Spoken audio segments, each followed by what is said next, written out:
Arash, it would have been nice if the three of us were sent down to Panama to cover some flag football, but that starts tomorrow. We got Joel Lipinski coming up that I recorded yesterday because they're in Panama, the assistant coach from Saskatoon on the men's side. But it's another important tournament for these guys. What can you tell us about the importance of this tournament and where it lands? Okay, so first of all, it's the IFAF America's, I want to make sure I get this right, IFAF America's Flag Football Continental Championships. Everybody just calls it the Continentals. Throw in another word in there. Yeah, sure. By the way, Sharky, I am very disappointed with your co-host. He was supposed to make sure we were going to do the Sports Cage live on location in Panama. It did not come through. I know it's a constant budget issue we've got here. It was Western Pizza the meeting or that I spent all the budget at Western Pizza. Fair. I saw the link of the bill with the podcast. But let's just kind of remember this. This is all kind of part of the qualification towards the LA 2028 Olympics. So what you're saying, it's September of 2025. It's like, the Olympics are almost 3 years away. It actually started back in June. Canada went 4-0. They were in a tournament down there in Los Angeles. But now it's a real qualification deal. There's going to be 12 players on the team. If they finish top 5 at the Continentals, they qualify for the World Championships next year in Germany. So it's really starting to slowly become real, and they need a big result coming up over the next number of days to punch their ticket to the Worlds for next summer to continue in the qualification run. Can they be eliminated at this stage? Yes. Like, Sharky, there's only 6 teams going to the Olympics. So the margin for error just to get there is so small. So, look, it's a good team. Michael O'Connor's the quarterback, guy who went to Penn State, won a Vanier Cup with UBC, dressed for like 40 games in the CFL with a bunch of different teams. Anthony O'Clair won a Super Bowl with the Tampa Bay Buccaneers. Those are the 2 kind of big names. But this is a strong team. Paul LaPolice is the head coach. He's integrating a lot of professional Canadian waggle, pre-snap movement, all this stuff. There's 12 teams in this Continental Championships, and Canada, there's not a lot of room to maneuver if they want to keep this thing rolling. Like I said, we got Joel Lipinski coming up here in about 20 minutes to talk about it, defensive coach for that team. Okay, let's move to the CFL here. And news came out, Zach Collaros this week for the Bombers. Chris Streveler's in in Hamilton. What are odds? What is the percentage that you think Collaros plays again this year? Have you heard anything, a severity, or what do you think? Here's what I know. Zach wants to play. When he's cleared, he has full intentions on returning to the football field. This is something that I've learned along the way from basically every medical professional, etc. The thing about head injuries and concussions is that 1 and 1 do not make 2. So part of the issue is it's just unknown when and how he recovers. This isn't it's not like it's a broken arm where you're like, okay, it's 6 to 8 weeks, and or a knee injury or a foot injury. This is one of those things where the Bombers believe he's going to come back, but you never know how these things respond. You never know if there's going to be a setback. And Barney, I'm pretty sure I've said this on the show before. There's 2 things you don't mess with. You don't mess with the heart, and you don't mess with the brain, right? You break your collarbone, we'll put you in a sling, whatever. If you need a hip replacement, whatever. I think some days people wish we could replace our brain. Gout. Take the pills. Colchicine, yep, familiar. Yeah. I'm well past that. Yeah. What's your diet been like lately, Arash? Shellfish, steak, beer. Yeah, I think we know what's wrong. And pizza and Regina. That's amazing. Right. So, not to make light of the situation, but yeah, I really believe that Zach wants to play. And it's just going to be a matter of time on when and how this all plays out with this injury. Does Winnipeg stand a chance without Zach? I guess, Sharky. Other than Sask, I'm not worried about anybody in the West that much. But Brady Oliveira's got to be now the focal point of this offense. Enough around Jason Hogan, enough with these 4 or 5 carry afternoons. Look, it's got to be old school football. You've got to be completely different in your offensive mindset, in your game plan, than anything you've done. I was talking to somebody the other day about J.J. McCarthy, and I said, one thing I really like about Kevin O'Connell, having gone through 7 or 8 quarterbacks, whatever it's been in Minnesota, is it's not the same offense. They are tailoring what they do around the skill set of the quarterback. And so when you have Chris Streveler, and we all know who Chris Streveler is, and when you have Brady Oliveira, and he's the reigning most outstanding player in the league, maybe it's time to rely on Brady a lot more than you have been for the last So you picture Winnipeg moving to the wishbone offense? Is that what you see them going? Old school. Let's go. Right? Options? 3 yards in a cloud of dust. Look. Yeah. But also you have to use some imagination. Are you going to use the screen game? Are you going to use play action? Are you going to try and find Dembski in space? Like it can't just be one thing, but the focal point of the offense now. And you can still take some shots every now and again and catch them off guard. It's just got to be different. The question is, in season, can they do that? How? Yeah. The question I have, and I don't know if any of us know the answer to this, and this is just, how much better is Streveler than Terry Wilson? I guess they practice all the time, really. I thought Wilson came in last year, didn't look that bad. The other thing that really... maybe it does bother me, just as a kind of football coach in me, when Caleros gets hurt, Streveler he goes out to do the short yardage, not tush push, but the short yardage play. They bring in Wilson. I'm like, at this point, just keep him in there. He's your guy. He's the big body. He's been doing it all year. Why take him out now? Yeah. And I'd like to run data on how many guys actually have gotten hurt from that. I'm just keep that guy in there. It's not like he's fragile out of that. Again, just something that jumped out at me. I think Winnipeg, to your point, Arash, really needs now how are we going to scheme our way out of this? Yes. And yes. Brady, how comfortable are you running it, 45 times a game? I love analogies, as you guys know, and I'm really going to show my age. I remember when the 80s Lakers were winning championships. For the first bit of the Showtime era, it was get the ball inside to Kareem, slow the offense down, skyhook, whatever. By the second half of the Showtime era, it was fast break, run and gun, et cetera, et cetera. What the Bombers almost have to do is they have to take the air out of the basketball. They have to take the air out of the football. You're not winning games 41-40 like the Bills did on Sunday. No. Not with Chris Streveler at the helm. It's okay to win ugly, because as long as there's a W, that's all that matters, and kind of just try and get through the next 2, 3, whatever the X number of weeks is without Caleros, and then see where it takes you from there. It really depends on what their defense can do, too, because if the defense doesn't give Streveler the ball long enough or often enough in the right field position, he's not going to be able to get it done, I don't think. Yeah, and their secondary, Winnipeg's secondary, has been under fire. I know DeMario Houston's starting at corner for the first time since he's come back.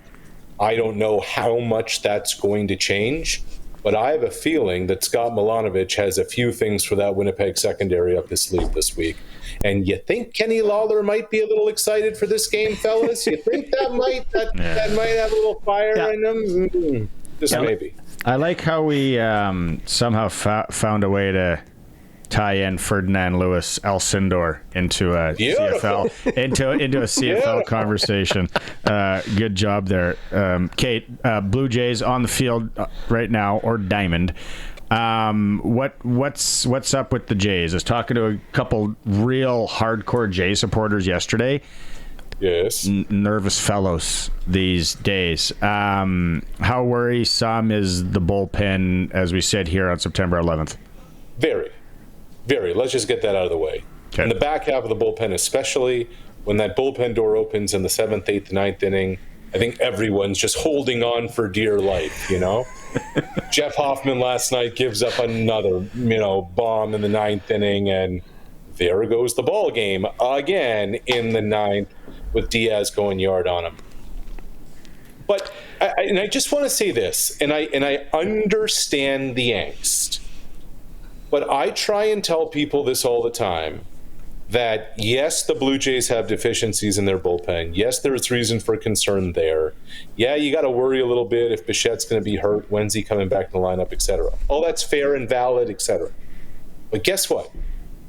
Every other team is flawed too. The Yankees aren't very good. The Red Sox aren't very good. You're seeing now where the Red Sox are kind of, the Tigers don't scare me. So yes, there are areas of concern, and the bullpen's the big one.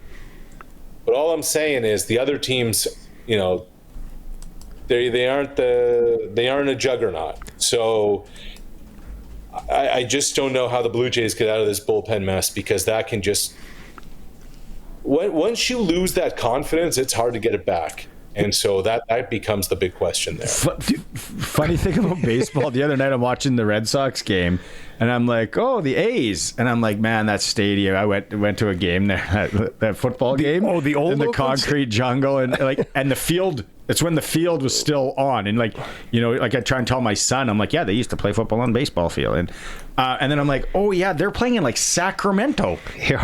Kind of totally forgot about this whole weird thing that's going on with that franchise. You got the Tampa Rays playing. Yeah, well, you got the Tampa Rays playing in a spring training facility because the hurricane, blew away the Trop, and now the A's playing in Sacramento, hopefully in Vegas at some point. The wild part, guys, is, and it doesn't look like it's going to happen with the playoffs, but if any of those teams had reached the postseason, they were going to play October games in glorified high school stadiums. Yeah. That would have been crazy. Yeah. Absolutely crazy. Speaking of high school stadiums, I'm going to a game in Austin next Friday, Westlake versus their big rival, two massive high schools. The guy's like, yeah, lots of SEC kids next year and pros and all that. And he said, oh, we got you hooked up, media pass. I'm going to post some stuff to our socials. He's like, the game's sold out. And I'm like, oh, well, what's a sellout? Sold out high school game. He's like, there'll be between 10 and 12,000 people. I can't wait. I'm going to post it on Sports Cage and everything. I can't wait. It's going to be awesome. That'll be very entertaining. What matters? What matters in our country? The way high school football matters in some places in the United States. I went. Yeah, the tailgating for high school games is awesome. I've actually heard the tailgating at the Bombers games is awesome.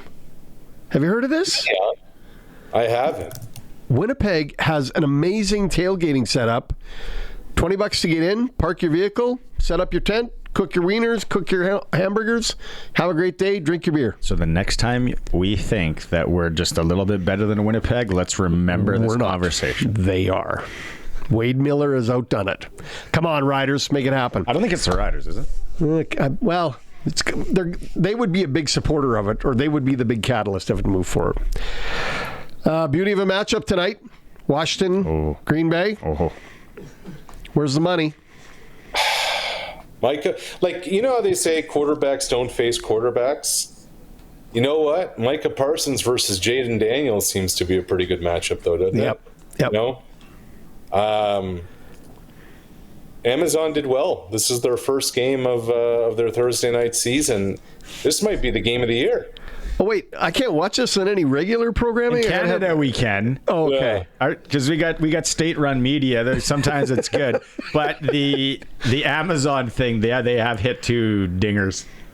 So my question is, because Green Bay, lets Jair Alexander go and he ends up in Baltimore. I just look at Washington's offensive weapons. Deebo Samuel had a big drop last week. McLaurin missed a bunch of camp, blah, blah, blah. Everyone's talking about, okay, does Jaden Daniels take a step back in year two? I think Jaden Daniels is on a rocket ship, guys. I think Jaden Daniels, especially adding an extra weapon, they still have Zach Ertz in that mix. I just think Washington's going to be scary, but I think Green Bay might be the most complete team in the NFC, and we haven't even talked about Philly yet. So I think this is going to be a terrific matchup tonight. Sports Select site, Green Bay minus 3.5, 48.5 the over/under. I like the over. Yeah. I like the over. Yeah, I like the over too. Yeah, That's going to be a doozy. And you only brought up your Minnesota Vikings once. So you have nice the floor. You must be excited. That kid looks good. When you start talking about high school football, I'm like, were you talking about J.J. McCarthy's first 3 quarters on Monday night, or what were we doing there? I wasn't quite sure where you were. His fourth quarter made up for it. I made up for it. What happened to all that 1 in a million talk, you know? Yeah. So you're saying there's a chance. Hey, I want to close on this. I want to ask one more thing. What's your take on fans and Lamar Jackson there? I like how it's been handled. It sounds like the fan kind of said, I shouldn't have done it, I'm an idiot. And Lamar says, I definitely shouldn't have done it. You know, Buffalo, good enough, we're done. But, hey, fans, if you're going to be that potsy, that mouth breather that thinks you can push a professional athlete, you're lucky that's all you got was that little push. Yes, agreed. There has to be a separation between church and state. There has to be a line in the sand. The fan crossed it. They're lucky it was after, as everybody was going by, and that didn't escalate. Because look, we saw the worst case scenario, whatever it was, 20 or so years ago, with the Malice in the Palace, with the Pistons and the Pacers. That can happen fast, guys. Ken, Boston, the Rangers, back in Madison Square Garden. That's in your days. That's in my days. Yeah, beating people with shoes. Terry O'Reilly with a shoe. Peter McNabb. Yeah, I lied. I do have one more thing for you. This MLSC and Buffalo Bills, and I was reading about it yesterday, and I was doing all that, and I'm like, Arash, explain to me why I should care about this and why this is a big deal. Okay, so it's a good question. I've tried to find out information on it. Do you know what we know about the actual deal between MLSE and the Bills and Ontario football, and now the Bills sponsoring the Metro Bowl, which is the Toronto High School Championship? Do we know what this deal looks like? No, we know nothing. We know nothing. There is a partnership. There's a collaboration. There's going to be synergies. There's going to be this. There's going to be that. Look, I get it from the Bills side. The Bills want to come into Toronto and get the Southern Ontario fan base crossing the border back into the United States and getting more of an affluent market coming, especially as they're moving into a new stadium and premium seating. I don't know what the MLSE play is here. I don't understand how the Bills already don't have that. It's not like, hey, guess what? We are the biggest TV show in the world. We're part of it, and we're building a new stadium. And like we're all the rich people in Toronto know that. I partially, funny joke, I think but I'll tell you why, Barney. I've been to a bunch of Bills games. You're urinating in troughs. Like it is the furthest thing from a luxury experience.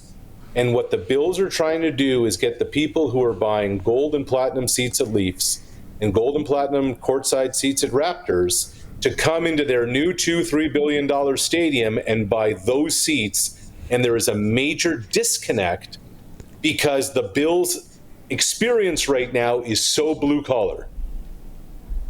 I know. Okay, let's. Like on a lot of things, let's see how this plays out and show us the data right after. It's going to be, part of me thinks it's just an excuse for the Bills guys in the tight sport coat and jeans to just expense trips up to Toronto. Brass rail. Let's go to Toronto and visit. This Yonge Street seems pretty popular. What's going on down here? I love when companies, it's like they did these bullshit for trips. Yeah. And then it's like, that's just, they go party. What you say is the announcement sounded like a government announcement of a project. Well, the Deputy Minister of Sport for Ontario was there. So I honestly think they're all still trying to figure it all out, but they just wanted to get this announcement done at the start of football season. That's my read on it. We'll see how it all shakes out. The Doug Flutie thing, Doug's a legend. I'm just like, what is Pinball this? was there. Vince Carter, Tracy McGrady, they're now minority owners into the Bills. It's all very. Where was Daryl Sittler, Tiger Williams? Where were all they? Yeah. They don't have the kind of cake to be minority owners in an NFL team. No. All right, buddy. Have a good weekend, and we'll chat with you next week. All right, fellas. Have a good one. Right on. Cheers. Cool.